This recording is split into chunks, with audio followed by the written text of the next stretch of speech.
My name is Aham Salama.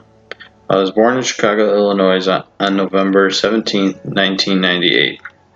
Growing up, my house was always full. With two older brothers and one younger, there was never a dull moment.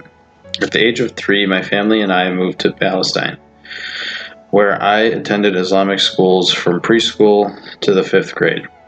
A couple days after my 10th birthday, we all moved back to the U.S. As tensions began to rise with Israel, going back here was definitely giving me and my family a lot of advantages and new experiences, some even having impact upon my beliefs in Islam. Since we were going to be in the U.S. for a while, I was enrolled into the American public school. At first, my transition into a new culture was not so easy.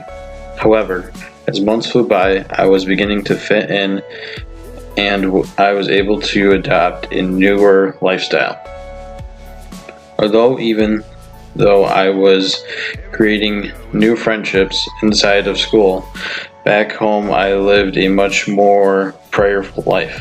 Every Friday after school, I would disappear from my friends at the park and I attended Friday prayer at the mosque, the Islamic Community Center of Illinois.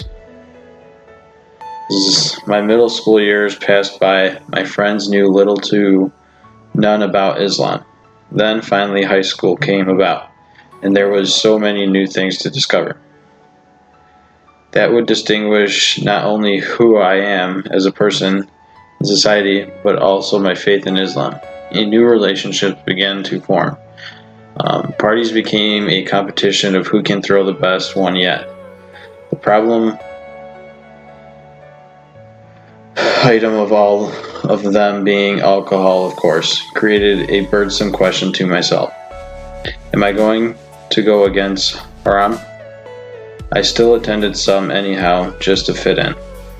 So of course, I was handed a drink and I respectfully declined, which often pressured and puzzled looks from them. I knew that if I continued attending, I would have fallen into peer pressure. As sophomore and junior years come by, the parties continued, and at times I was definitely tempted to drink.